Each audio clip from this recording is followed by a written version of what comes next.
Pemirsa, 4 pelaku kejahatan yang digolongkan sebagai preman ditangkap Satreskrim Polres Badung dalam kurun waktu 1 bulan terakhir. Mereka kerap melakukan kejahatan jalanan hingga penganiayaan.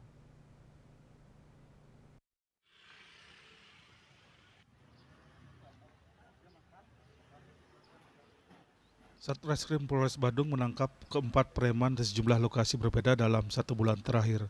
Mereka melakukan sejumlah tindak kriminal yang digolongkan sebagai tindakan premanisme, diantaranya penganiayaan yang diduga dipicu minuman keras dan jambret terhadap warga asing. Selain mengamankan para pelaku, petugas juga menyita sejumlah barang bukti berupa sepeda motor, pakaian yang digunakan saat beraksi, dan telepon seluler hasil kejahatan. Para pelaku dijerat dengan pasal 363 KUHP tentang pencurian dengan ancaman pidana hingga 7 tahun penjara dan pasal 351 KUHP tentang penganiayaan dengan ancaman pidana hingga 2 tahun 8 bulan penjara. Yang kita ungkap selama ini adalah aksi premanisme, di mana itu dia melakukan kekerasan seperti dengan jambret, nah terus pencurian yang dengan kekerasan juga, itu termasuk kategori premanisme.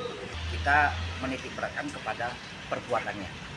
Jadi tidak entah itu dari organisasi apa dan sebagainya, kita tidak membahas itu, tapi yang jelas perbuatan premanisme itu yang kita lakukan pengamanan. Aksinya rata-rata melakukan penganiayaan, Pak. Jadi melakukan penganiayaan, entah dia habis minum dulu atau bagaimana, yang jelas kejadian seperti pemukulan, pengancaman, itu yang kita amankan. Operasi pemberantasan premanisme ini ditunjukkan dalam rangka mewujudkan situasi Kamtibmas yang kondusif dan tidak terganggunya iklim investasi di Indonesia, khususnya di wilayah Bali, terutama terkait dengan aksi premanisme. Rai Swantara, Bali TV.